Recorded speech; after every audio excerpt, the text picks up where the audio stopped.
അങ്ങനെ ഫൈനലി നമ്മൾ ആ സിനിമ കണ്ടേക്കാണ്. ഏതാണ് പടം? ദൃശ്യം 3. ശരിക്കും പറഞ്ഞു കഴിഞ്ഞാൽ ജിത്തു ജോസഫിന്റെ ഇതിന് മുമ്പ് ഇറങ്ങിയിട്ടുള്ള മിറാഷ്, പിന്നെ ഇടതുവശത്തെ കള്ളൻ എന്നൊക്കെ പറഞ്ഞിട്ടുള്ള പടങ്ങൾ കണ്ടപ്പോ അത്ര വലിയ പ്രതീക്ഷയൊന്നും എനിക്കില്ല ശരിക്കും പറഞ്ഞ. ഇനി എന്താ അവര് കാണിക്കാൻ പോകുന്നത്? പക്ഷെ പടം ഒരു മുതലാണ്. സ്ലോ ടൈപ്പില് വന്നിട്ട് ഒരു കയറ്റം ഉണ്ട്. അതായത് നമ്മൾ ഇതിനു മുമ്പുള്ള പാർട്ടിലൊക്കെ ഉള്ള മോഹൻലാലിന്റെ ആയാലും അതല്ലെങ്കിൽ സിദ്ദിഖിന്റെ ആയാലും ഒക്കെയുള്ള ക്യാരക്ടേഴ്സിന് വരുന്ന ഒരു ചേഞ്ച് ഉണ്ട്, ഭീകരമായിട്ടുള്ള ചേഞ്ച് ഉണ്ട്.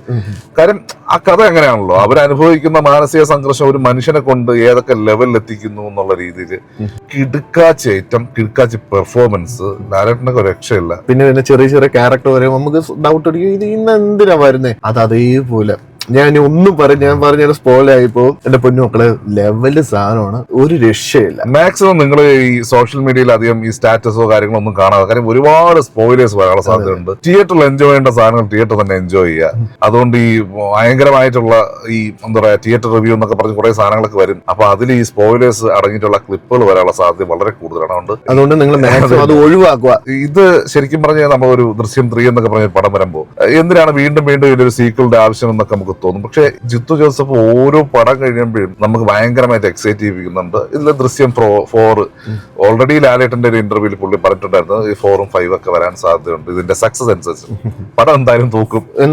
4ഉം വരാനുള്ള ചാൻസ് ഒരു ലീഡൊക്കെ ഇട്ട് കൊടുത്തിട്ടുണ്ട്. അതെ, മാക്സിമം നിങ്ങളുടെ ഫാമിലി ആയിട്ടും ഫ്രണ്ട്സും ആയിട്ടും ഒക്കെ പോയി കണ്ട് എൻജോയ് ചെയ്യാൻ പറ്റുന്ന എല്ലാം എന്ന് പറയുന്ന ഒരു ബ്രാൻഡ് ഉണ്ടല്ലോ, ലാലേട്ടൻ എന്ന് പറഞ്ഞ ഒരു ബ്രാൻഡ് തന്നെ. അത് ഒട്ടും തന്നെ എന്താ പറയാ നമ്മളെ പറ്റിക്കാതെ കിട്ടില്ല സാധനം തന്നിട്ടുണ്ട്. പോയി തിയേറ്ററിൽ പോയി പടം കാണാം. അപ്പൊ നമ്മളിപ്പോ ഫാൻ ഷോയിലാണ് കണ്ടത്. ഇപ്പൊ ഇനി തുടങ്ങി കാണും അല്ലേ? അതെ. അപ്പൊ ഓക്കെ, ബൈ.